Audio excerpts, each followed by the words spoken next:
Man, what the? Slackers.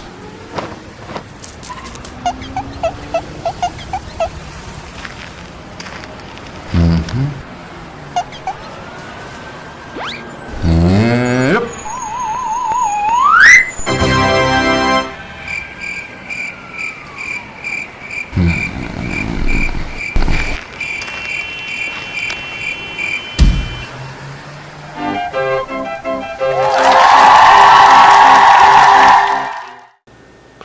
Hi there, folks. Thanks for tuning in. I'm Bill Young, and welcome to the introduction for my new podcast, Umpteenth Time Hearing.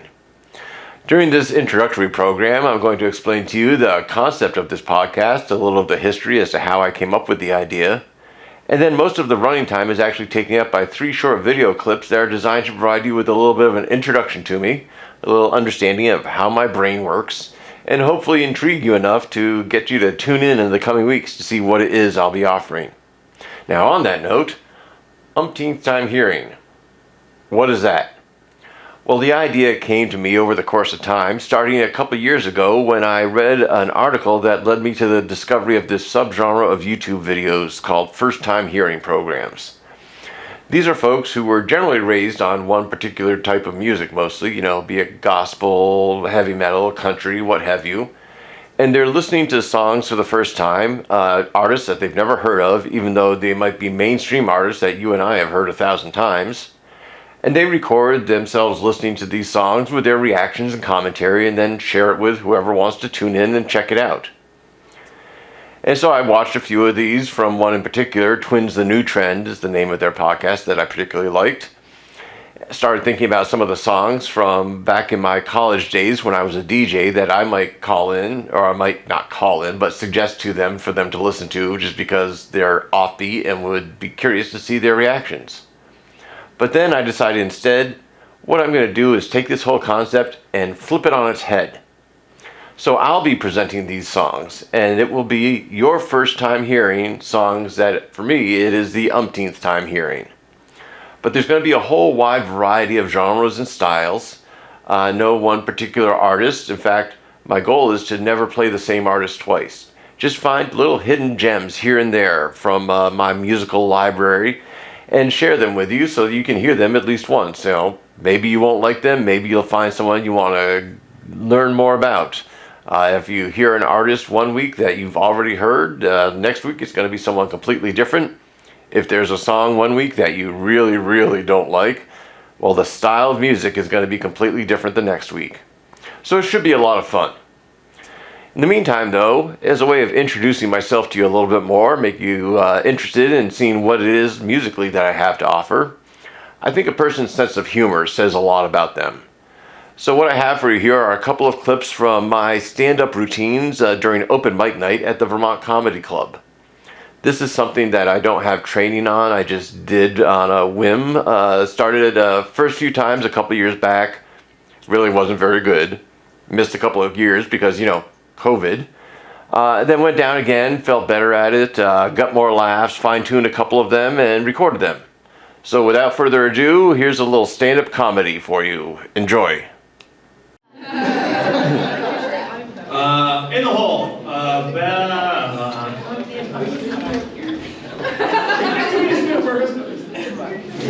The Brown? Bell Brown? Nailed it. I got one. Fuck all you. Alright, see what's over here. Go and say it right now. Bill Young.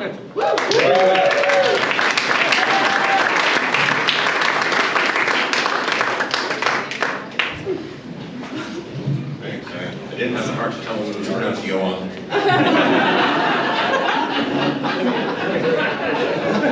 I worked on this word jumble the other day, and it being Pride Month, the thought occurs to me. Why isn't there a GQBLT on the menu at every gay bar in this country? I mean, it makes sense, and it's going to be a good-looking sandwich because it's always dressed just right. Yeah. No kids. Do only straight people play Scrabble?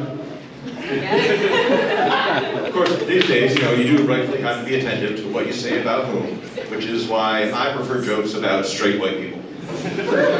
Someone mentions a pack of crackers, I just got to assume we're talking about January 6th again. Well, I can see it. Of course, though, cracker doesn't come up in everyday conversation all that much. Breeder almost never. Maybe if I got into husbandry, but I'm thinking wrong target audience. Not really sure that kind of humor is going to fly with a bunch of animal crackers. So yeah, jokes about straight white people are great, but jokes about straight white men, that is the trifecta. So if you got any of those, bring them on. Except of course, I do already know enough Jesus jokes. Now, I realize comedians are supposed to be boundary pushing, but in the interest of being attentive to what you say about whom, I do want to apologize to anyone out there who was offended by that last bit and my implication that Jesus was white. I mean, I don't even know if the guy was straight. I never met the man. Last I checked, there's at least 5 other options. And even if you take into account gender, science, and that whole thing with Mary Magdalene, that still leaves 2. This guy who questioned a lot of things, just saying. But you know, at least we still got the Amish. You can say whatever you want about them, because for starters, they're just never going to hear it. And if they do, first thing they're going to do is forgive you, so it's like the best of both worlds. I mean, me, myself, I love the idea of an Amish stand-up comedian. Have you English heard the one about the barn that took 2 days to build? Neither have I. Say whatever you want. Now, I do realize, of course, that there is a rise on the actual hate and bile that's out there in the mainstream these days. And I think there's 2 factors that haven't been discussed enough that kind of play into that. First is that, quite obviously, Donald Trump's definition of patriotism is feeding red meat to his white face until he's blue in the face. And then also sort of tie into that, I really think that when we hear the right-wing media and politicians use woke as a slur, it really ought to be all caps. Because it is just an acronym for the message they're sending to their base, right? White order, keep enforcing. So, on that note, I'm going to call it a night. Thanks very much. Coming up now, Bill Young!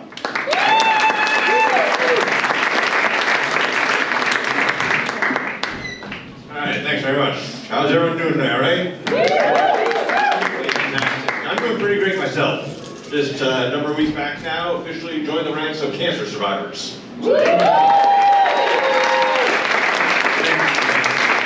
Definitely great to still be waking up on the right side of the grass. It's a bit of an odd journey though. Most shocking thing happened very early on. Now, as I'm sure is true at any major hospital when one is diagnosed with cancer and all the test results come in, there's a group of doctors that meets to recommend a course of treatment. The shocker for me was finding out that at the University of Vermont Medical Center, this group of dedicated, concerned, caring healthcare professionals is known as the tumor board. Yeah. Of course, my immediate reaction is, what is wrong with you people? Do you not realize that you have just laid claim to what is undoubtedly the most badass punk rock band name ever? You're all right, come on. That is better than Black Flag or Gangrene. That's better than gay bikers on acid or lesbian dopeheads on mopeds. And I'm not sure which is freakier, the fact that all of those band names are real, or that I know them. But everything turned out great. I mean, surgery was fine. I mean, well, the one drawback was I couldn't convince my surgeon to make the incision in the shape of a lightning bolt. And yeah, I did ask. I just figured, I can't sing for crap. I mean, I really can't. But I figured with a scar like that right up front right there, I could still easily get the gig as front man for the tumor board. But surgery went fine, no chemo, and the necessary but long slog of radiation therapy, which is long over, and which was really just basically the wax job and rust proofing on my cancer car wash. So everything's fine, and you know what? No one told me about all the upsides to having cancer. I mean, you watch the movies, long line, crappy weather. Excuse me, can I get in? It's cold, and I have cancer. Oh. We go out to eat, a little short on cash. Folks next to you having a nice meal. Excuse me. Are you almost done? That looks delicious. And I have cancer. Oh. Or how about, you owe Joey $5,000. Pay up, or I gotta break your thumb. But I have cancer. Oh, so? All right, folks. Like it, sure, like my time is now done.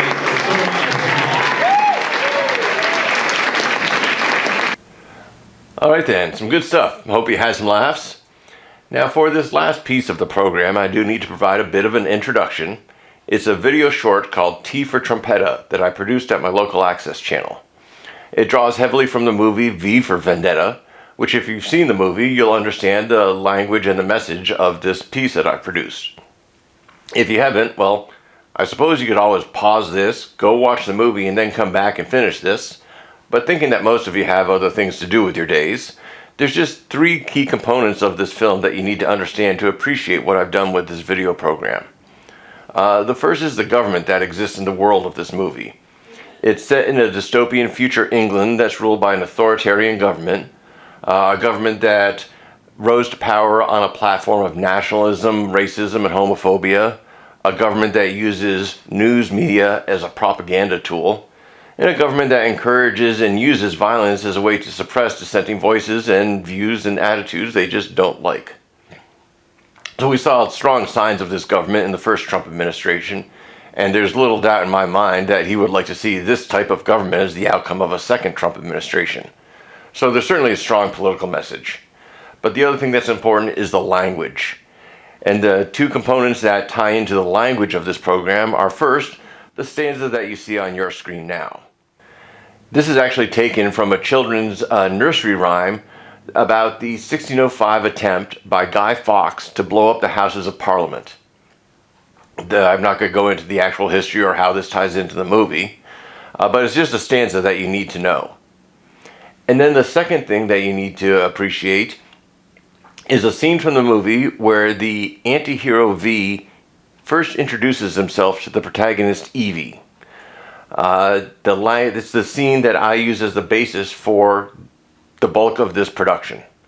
So to help you understand the both of these, what I'm going to do is to first play that scene from the movie and then segue right into T for Trumpetta. So sit back and enjoy. Voila! In view, a humble vaudevillian veteran, cast vicariously as both victim and villain by the vicissitudes of fate. This visage, no mere veneer of vanity, is a vestige of the vox populi, now vacant, vanished. However, this valorous visitation of a bygone vexation stands vivified, and has vowed to vanquish these venal and virulent vermin, vanguarding vice and vouchsafing the violently vicious and voracious violation of volition.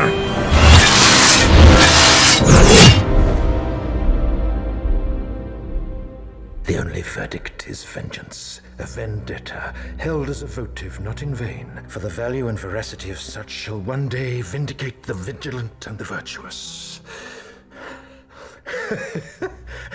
Verily, this vichyssoise of verbiage veers most verbose, so let me simply add that it's my very good honor to meet you, and you may call me V.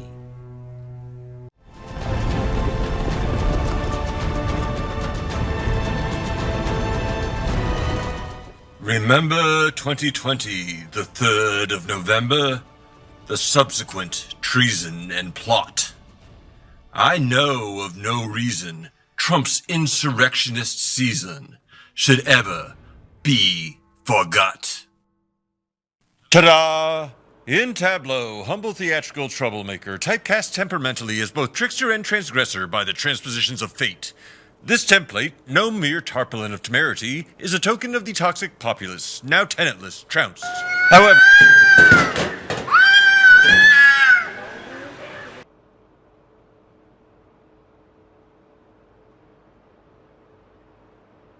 However, this summarious touring of a bygone tribulation stands triggered, and is testified to trample these twisted and tainted truthsayers, treasuring troves and tarnishing the treacherously timeless and tumorous trespass of turpitude.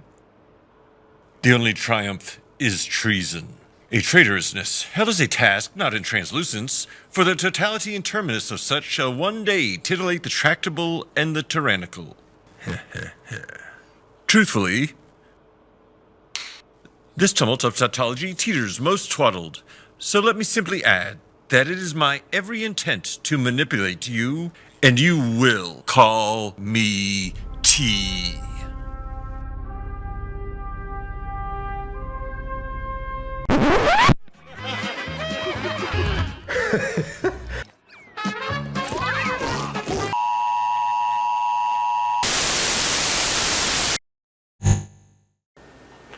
Well, all right then. That's the program for today. Thanks for tuning in. Don't forget to click on that subscribe button down there, and there's the notifications bell if you want to get word on when I've got a new program out. I'll be putting these out once a week. A little hidden gem coming your way to start the week every Monday. And once a month, starting with my very first one, the first Monday of every month, each of those I'll be doing something a little extra that I can't really tell you about without giving it away. But trust me, you're going to want to tune in and check it out. For now, though, thanks for listening, and tune in every week when you can find out what I'm checking out for my umpteenth time hearing that week. Thanks so much for watching. Have a great day.